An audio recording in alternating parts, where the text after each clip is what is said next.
Assalamu alaikum dear students. I hope you're fine at your homes and enjoying the season of mangoes.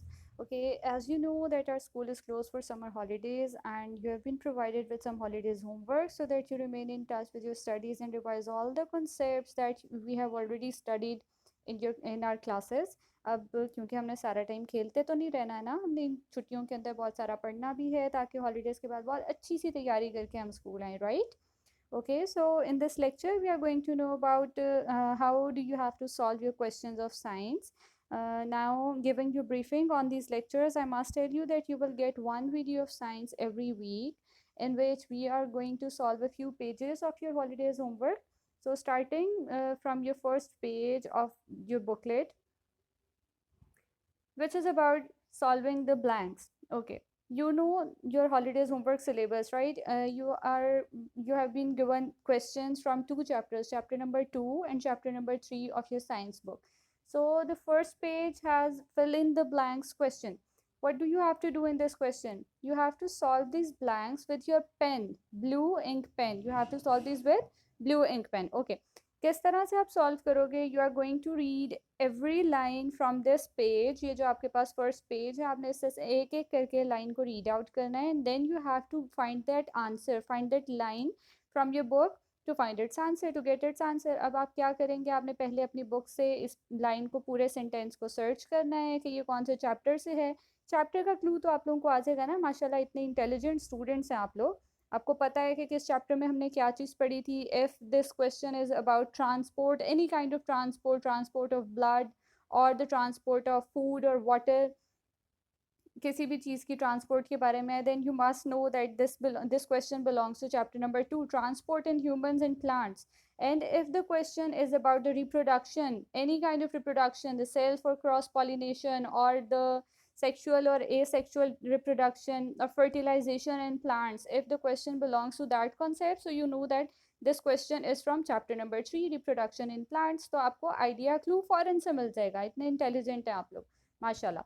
अब हमने क्या करना है कि after getting that clue from the statement, आपने chapter के उस कॉन्सेप्ट को सर्च करना है. Like the first statement says there are dash chambers in our heart. That has already been solved although, लेकिन हम इसको फिर भी एक बार ट्राई कर लेते हैं. So there are dash chambers in our heart. Heart का टॉपिक आपने पढ़ा था किस चैप्टर में? चैप्टर नंबर 2 में. ट्रांसपोर्ट में, ट्रांसपोर्ट इन एनिमल्स में हमने पढ़ा था. ह्यूमन बींग्स के अंदर हमने पढ़ा था heart is a pumping organ, the major organ in circulatory system. तो उसके अंदर आपको आइडिया आ जाएगा फ़ौरन से कि हमने ये चैप्टर 2 के अंदर किस टॉपिक में पढ़ा था, in the topic of heart. तो हार्ट के टॉपिक के अंदर हम देख लेंगे कि there are dash chambers, 4 chambers.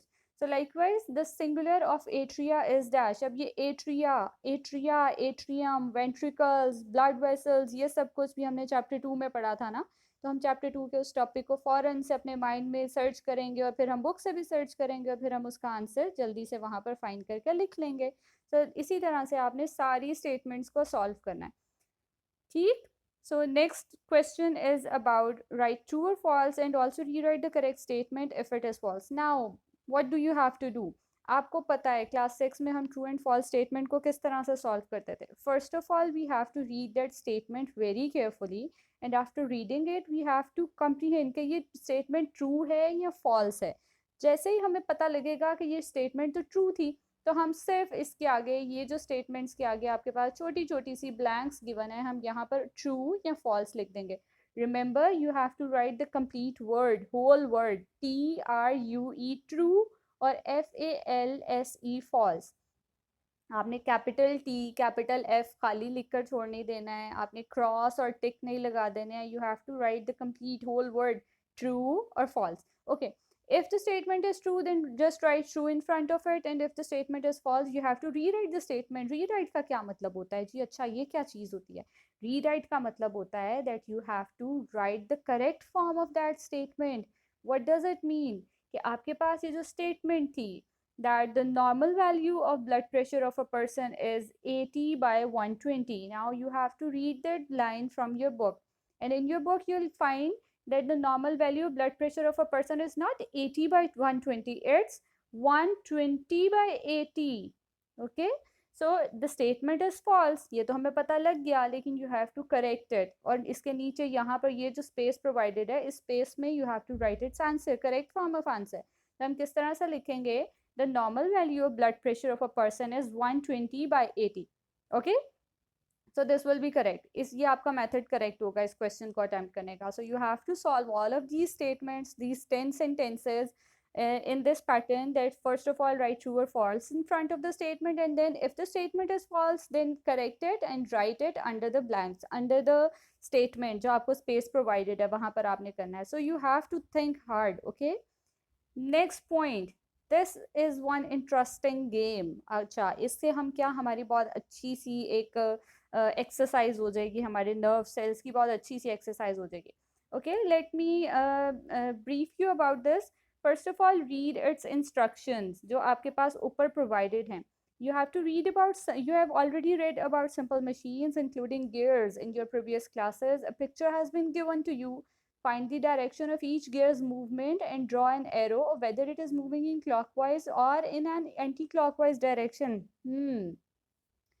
क्या करेंगे जी इसके अंदर हम? Now listen carefully. सबसे पहले हमने देखना है कि हर गियर की मूवमेंट किस तरह से हो रही है, whether it is moving in a clockwise direction or in an anti-clockwise direction. आप फेमिलियर हैं इन दोनों टर्म्स के साथ। क्लॉकवाइज डायरेक्शन होती है जिस डायरेक्शन में क्लॉक मूव करती है इस तरह से, ठीक, और एंटी क्लॉकवाइज होती है, anti means opposite of the clockwise direction, so anti clockwise will be from this direction. Okay, इसको हम समझने के लिए इस तरह से भी कह सकते हैं कि आपके पास जो क्लॉक है उसके अंदर कुछ इस तरह से डिजिट्स होते हैं, ऐसे ही होता है ना?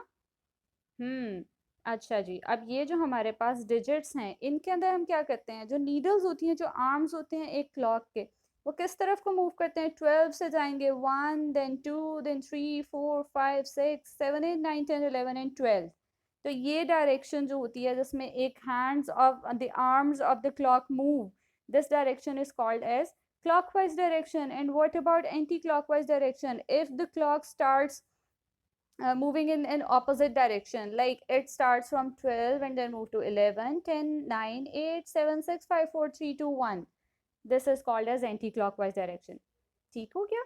अच्छा, अब हमने क्या करना है, हमने इसके अंदर देखना है कि हर गियर किस डायरेक्शन में मूव करता है। Okay, so let's start from the first, very first gear. इसके अंदर आपको डायरेक्शन गिवन है, ये एक एरो बना दिया गया इसके अंदर, that this first gear is moving in clockwise direction. Okay, अगर एक गियर क्लॉकवाइज डायरेक्शन में मूव कर रहा है, लाइक दिस वन, ये जो आपके पास एक इमेज भी आपको नजर आ रही है, एक वीडियो क्लिप नजर आ रही है, क्या होगा इसके अंदर कि अगर ये क्लॉकवाइज मूव कर रहा है ना, तो इसके ये जो जॉज हैं दूसरे जिस गियर के साथ इंटेंगल्ड हैं, जिसके साथ फिक्स्ड हैं, वो वाला गियर एंटी क्लॉकवाइज मूव करेगा। आप इस फिगर में भी देख रहे हो, ठीक है? तो इसी तरह से ये तो क्लॉकवाइज मूव कर रहा था फर्स्ट वन, अब ये जो सेकंड है, जिस तरह फर्स्ट के अंदर एक छोटा सा एरो क्लॉकवाइज मूव कर रहा है, उसी तरह से आपने सेकंड के अंदर एंटी क्लॉकवाइज डायरेक्शन इसकी शो कर देनी है। ओके, अब ये जो एक सिस्टम आ रहा है ना, ये पुली सिस्टम की आपको एग्जांपल आ रही है। इसमें क्या होता है, बिल्कुल इस तरह से, दिस एग्जांपल, जब एक गियर क्लॉकवाइज मूव कर रहा था तो उसके साथ इस तरह से जो एक अलाइनमेंट होगी, इस तरह से जो अटैचमेंट होगी, that gear will also move in clockwise direction. Okay, so इस चीज को देखते हुए हम देखते हैं कि ये वाला गियर अगर एंटी क्लॉकवाइज मूव कर रहा था, then this gear must also move in anti clockwise direction. ठीक है, and then if this one is moving in an anti-clockwise direction, this will move in clockwise direction, then this is moving in clockwise direction, then it will move in anti-clockwise direction, and so on and so on and so on। अब you have to solve it, right? आपने सबने इन सब के अंदर arrows भी show करने हैं, और फिर आपने फाइनली बताना है कि इस गियर की, दिस लास्ट वन, इस गियर की मूवमेंट से whether the box will open और क्लोज, ये जो बॉक्स है लास्ट पे, इट विल ओपन और क्लोज, ये हमने बताना है बस। ओके, सो हम क्या करेंगे इसके अंदर कि अगर सपोज आपके पास आंसर आ रहा है और ये जो लास्ट गियर है that is moving in clockwise direction, तो क्लॉकवाइज है तो इसका मतलब कि वो ये वाली जो रोप है इसको और ज्यादा इंक्रीज करता जा रहा है, दिस रोप। अब वो इस रोप को इंक्रीज करेगा तो आहिस्ता आहिस्ता ये तो लूज होके, तो ये इसका जो लेड है ये क्लोज हो जाएगा। ठीक है, लेकिन अगर आपका ये गियर एंटी क्लॉकवाइज मूव कर रहा होगा, तब क्या होगा, ये इस रोप को अपनी तरफ पुल करेगा, और जैसे जैसे वो इसको पुल करेगा, ये रोप यहाँ से ऊपर होना शुरू हो जाएगी और ये बॉक्स ओपन हो जाएगा। Okay, so this is how you have to solve this puzzle. I hope आप बहुत अच्छे से सॉल्व करोगे, बहुत नीट, बहुत प्यारी सी आपने इसको सॉल्व करके इसके अंदर एरोज के साथ इसको शो करता जाना। So this is quite simple and interesting too. ठीक है, इस तरह से आपको ये थोड़ी सी इलस्ट्रेशंस के थ्रू आपको हेल्प आउट हो जाएगा that how do you have to solve it, how do you have to know, how will you know that if a gear is moving in clockwise direction, the other will move in anti-clockwise, and the next will move in clockwise again, and the next will move in anti-clockwise direction. So इससे आपको काफ़ी help हो जाएगी। Okay, I hope आपको ये activity बहुत अच्छे से क्लियर आ गई होगी और आप इंजॉय भी बहुत करेंगे इसको सॉल्व करने में। Okay, so this was all. I hope आपको क्लियर भी हो गया सब कुछ, और इंशाल्लाह हम नेक्स्ट वीडियो लेक्चर में अपने मिलेंगे। Till then take care of yourselves. अल्लाह हाफ़िज़।